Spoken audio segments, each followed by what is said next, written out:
They called her the Bitch of Buchenwald, a Nazi commandant's wife who, according to survivors, had prisoners killed for their tattooed skin and turned them into lampshades, book covers, and trophies for her villa. In 1947, an American military court sentenced her to life in prison for it. But 8 months later, a US general looked at the same evidence and reduced her sentence to 4 years, because the most famous lampshade in history was actually goatskin, and there was no proof she'd ever owned a human skin artifact at all. Which sounds like the case fell apart until you find out what Buchenwald's SS Pathology Department was actually doing 2 buildings away from her villa, on an industrial scale, with everyone's full knowledge.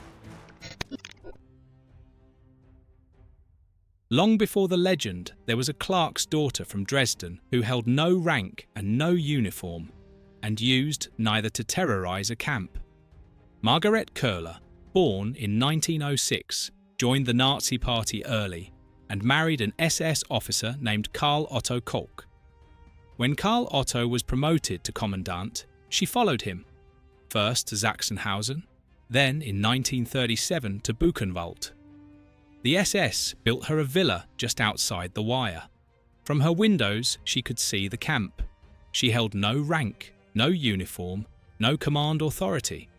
On paper, she was simply the commandant's wife, a housewife, a mother, a private citizen of the Reich.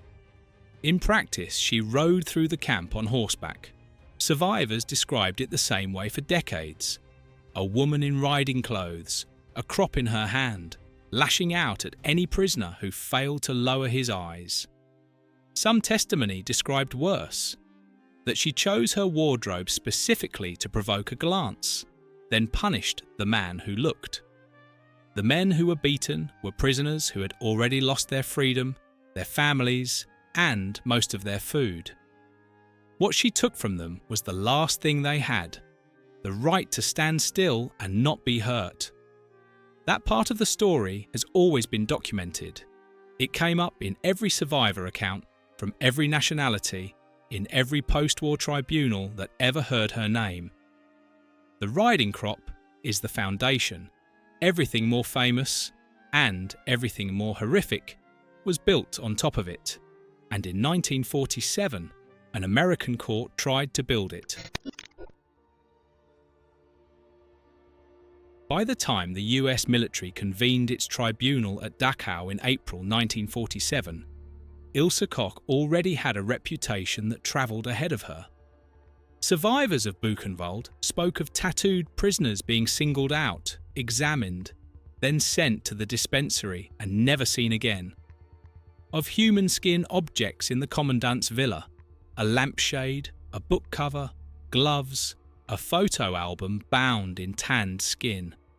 The accusations were specific, the witnesses were many, and the prosecutors had physical evidence on the table, a lampshade in particular, taken from Buchenwald and entered into the record. The trial transcript ran for weeks. Witness after witness described the same pattern. A tattooed prisoner noticed, a tattooed prisoner removed, a tattooed prisoner gone. Some testified to seeing skin items in the Koch household directly. Others to seeing the production line, the dispensary, the parcels, the gifts circulated among SS officers. The prosecution wove it into a single picture, a woman who walked through her own private gallery of tanned men. On the 19th of August 1947, the verdict came down. Ilse Koch was convicted of participating in a criminal plan that resulted in murders and abuses of prisoners. The sentence was life imprisonment. The American press treated it as closure. The most notorious woman of the Third Reich, the so-called Bitch of Buchenwald, would die in a cell. Editorials called it the verdict the world had been waiting for. Within days, the case was being held up as proof that even the most monstrous wartime crimes could be tracked, named, and punished. It held for 8 months. Before we get into what happened in those 8 months, and why the case the public thought was closed had only just begun, take a second to subscribe to History Hangover. We keep going where most channels stop the camera. In April 1948, the US military governor for occupied Germany, General Lucius D. Clay, sat down with the Koch case file. Clay was a soldier and an administrator, not a prosecutor, and his job was to review the legal soundness of the tribunal's verdicts. What he found made him uneasy.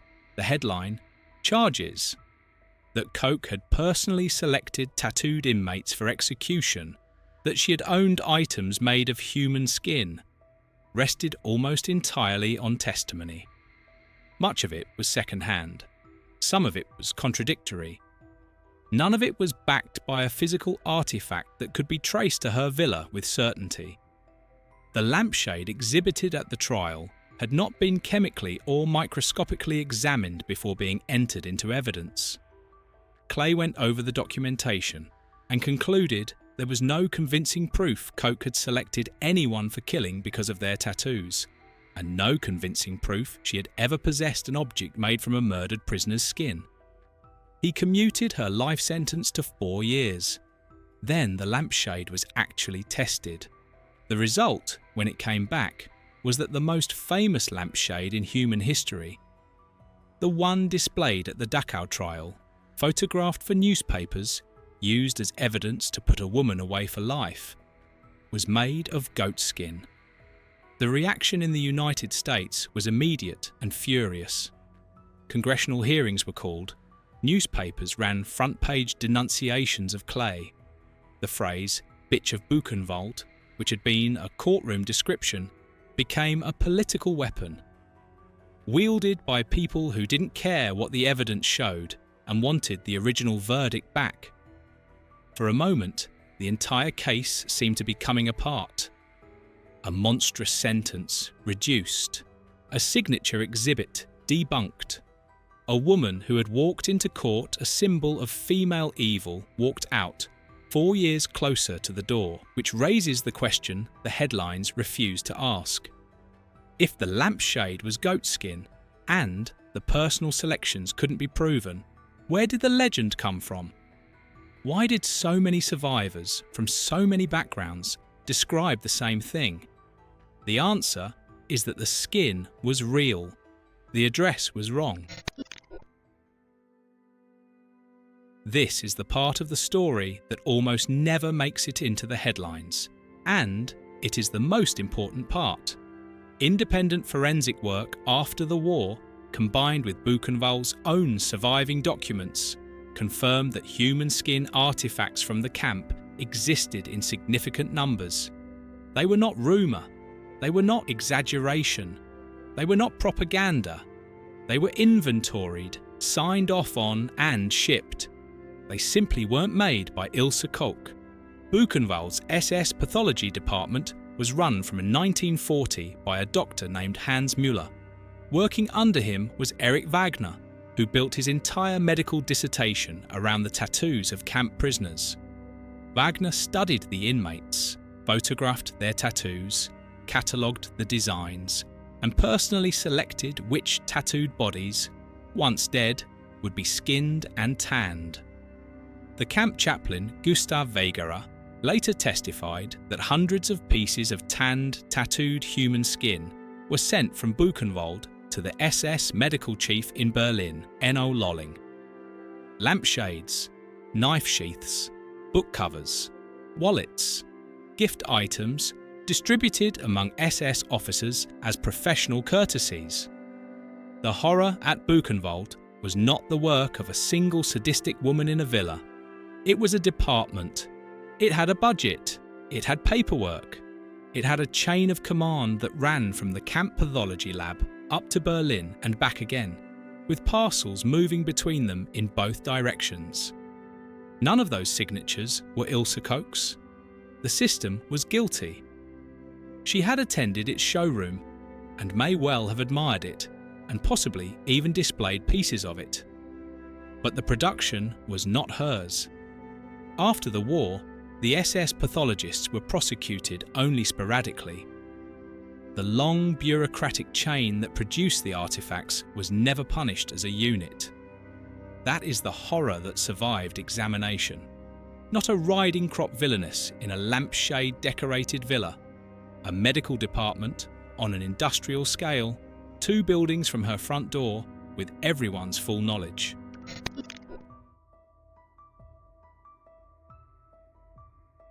There are 2 more details from the years before the second trial that almost no one knows. The first came out at Dachau itself. Mid-trial, in 1947, Ilse Koch announced that she was 8 months pregnant. She had been in American custody, in solitary confinement for nearly 2 years. The paternity was never established, and speculation ran in every plausible and implausible direction. Interrogators, fellow prisoners, guards, sympathetic visitors. None of it produced a name. Whatever had happened, it didn't slow the verdict, and the child was born and removed. From her custody to the public, all of it added to a portrait of a woman who got away with something unspecified, and made the demand for a retrial when Clay's commutation came down a foregone conclusion. The second detail is older and stranger. By the end of 1944, the SS itself had decided that Karl-Otto Koch, the commandant of Buchenwald, was a problem. Not because of his cruelty to prisoners, that was not a crime under SS rules, but because of corruption, embezzlement, skimming, and, in particular, the unauthorized killing of inmates whose murders had not been properly approved through the right channels. SS investigator Konrad Morgan, who built much of his career hunting corrupt camp commandants, brought the case. Karl-Otto Koch was tried in an internal SS court, convicted and executed in April 1945, days before American forces reached Buchenwald. Ilse Koch stood trial alongside her husband in that same internal proceeding. The SS court acquitted her for lack of evidence, read that sentence twice. The Nazi machine investigated the Kochs and decided she had not done enough to convict her. By the standards of the SS in 1944, with Buchenwald still operating. By the time the Americans arrived months later, she had already survived 1 trial that should have ended her life. 2 more were coming. The Americans had given her 4 years. In the early 1950s, the West German government decided that wasn't enough. The pressure was overwhelming. Congressional, public, journalistic, and survivor-led. The US tribunal had only had jurisdiction over crimes committed against Allied nationals. It had not been able to prosecute her for what she had done to German prisoners. The political opponents, the dissidents, the communists, the Jehovah's Witnesses, the Jews who had been German citizens at the time of their arrest. Those crimes were now the responsibility of a German court.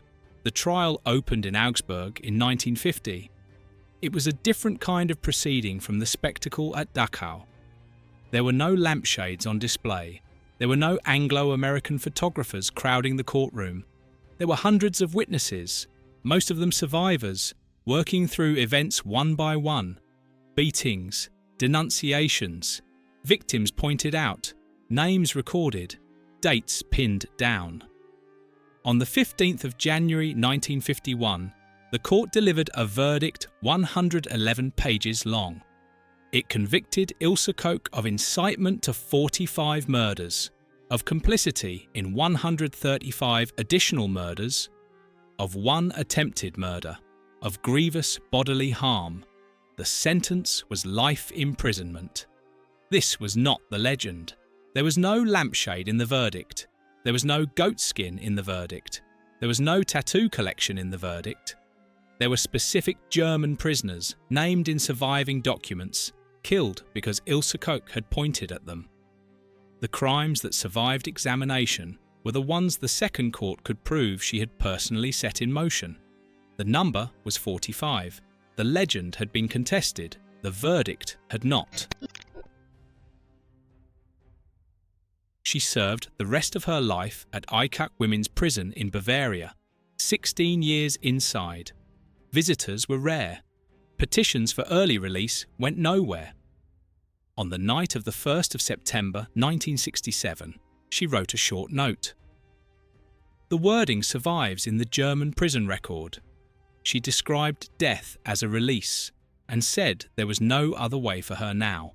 She tied a sheet to the bed frame and ended her own life. She was 60 years old.